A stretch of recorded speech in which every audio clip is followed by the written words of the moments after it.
सबसे पहले आप सबको मेरी प्यार भरी नमस्कार।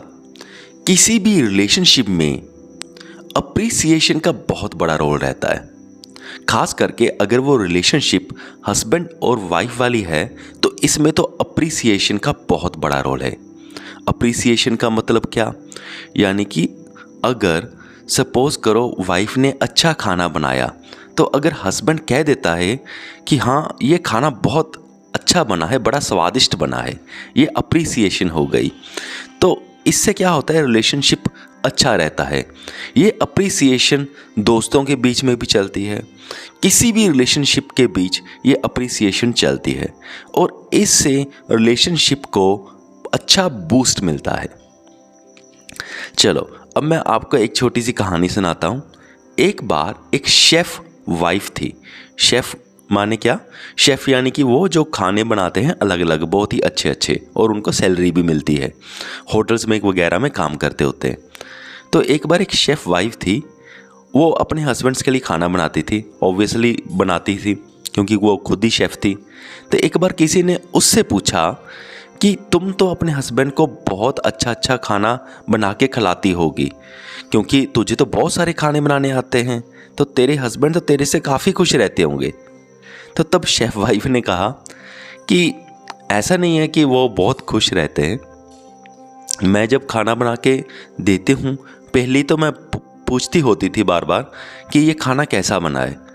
तो ये उससे अनॉय करता था, इरिटेट करता था।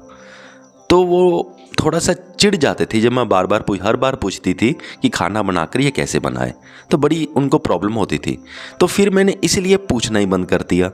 तो अब सीन ये है कि जब मेरे खाने में कोई कमी होती है तभी वो बोलते हैं, अदरवाइज़ वो कुछ बोलते नहीं हैं। और जब वो कुछ ना बोलें तो तब मुझे समझ आ जाता है कि ये खाना इंजॉय कर रहे हैं। अगर वो कुछ कह दें तो ऑब्वियसली कुछ नेगेटिव ही कहेंगे और मुझे पता चल जाएगा कि मेरे खाने में कुछ कमी है। नॉर्मली जो मैंने ये बात कही, ये नॉर्मली आफ्टर मैरिज यही स्टोरी हो जाती है हर किसी की।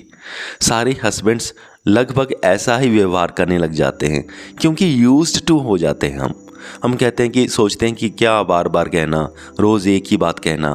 पर हम ये भूल जाते हैं, हम रोज़ ये तो सोच लेते हैं क्या बार बार यही कहना है खाना स्वाद है, खाना स्वाद है। लेकिन जब खाने में कमी होती है तब हम कहना नहीं भूलते, तब हम बता ही देते हैं कि हाँ इस खाने में ये कमी है। अगर नमक भी कम है तो हम बोल देते हैं कि नमक कम है, यानी कि नेगेटिव पॉइंट्स हम बोल देते हैं, पॉजिटिव हम बिल्कुल नहीं बोलते। एक तो ये कमी रह जाती है। दूसरा, अगर आप सोचें, अगर हम किसी रिजॉर्ट में जाते हैं, वहाँ पे खाना खाते हैं, अगर खाना हमें बहुत अच्छा लगे तो हम क्या करते हैं, हम वेटर को टिप भी दे देते हैं, यानी कि उसको एक्स्ट्रा पैसे दे देते हैं। अब ये ध्यान से सोचिए कि जो वेटर था उसको तो हम एक्स्ट्रा पैसे भी दे रहे हैं, ठीक है, और वो हमें जानता भी नहीं है, फिर भी हम उसे एक्स्ट्रा पैसे दे रहे हैं। दूसरी ओर जो हमारे घर पे हैं, जो सारा दिन रात हमारा ख्याल रखता है, हम उससे एक अप्रिसिएशन के वर्ड्स भी नहीं दे सकते। हम ये भी नहीं कहते कि तुम्हारा खाना बहुत अच्छा है। तो डिफरेंस देख रहे हैं आप। तो जैसा बिहेवियर हम स्ट्रेंजर्स के साथ कर रहे हैं, वैसा अच्छा बिहेवियर हम अपनी वाइफ के साथ नहीं कर रहे। तो हमें क्या करना चाहिए, हमें घर में भी अच्छा बिहेवियर रखना चाहिए, अप्रिसिएशन के वर्ड्स बोलने चाहिए। इससे क्या होता है, जो वाइफ के अंदर आपके लिए प्यार बढ़ेगा, अंदर से और न्यूनेस आएगी, नयापन आएगा, वो और खुश होकर कुछ ना कुछ नया करेगी। अगर वो जब और न्यूनेस आएगी तो वो पर्सन और एक रिश्ते में फ्रेशनेस आ जाएगी, और फिर वो आपकी वाइफ आपको टेकन फॉर ग्रांटेड तो कभी नहीं लेगी। सिर्फ ये छोटी छोटी बातें ही होती हैं जो ध्यान में रखने लायक होती हैं, पर हम भूल जाते हैं।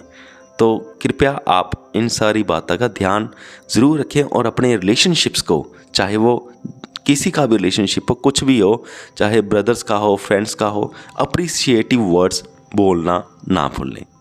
मुझे उम्मीद है कि आप सबको मेरा पॉइंट समझ में आ गया होगा। सो इस वीडियो को यहाँ तक देखने के लिए आपका बहुत बहुत धन्यवाद।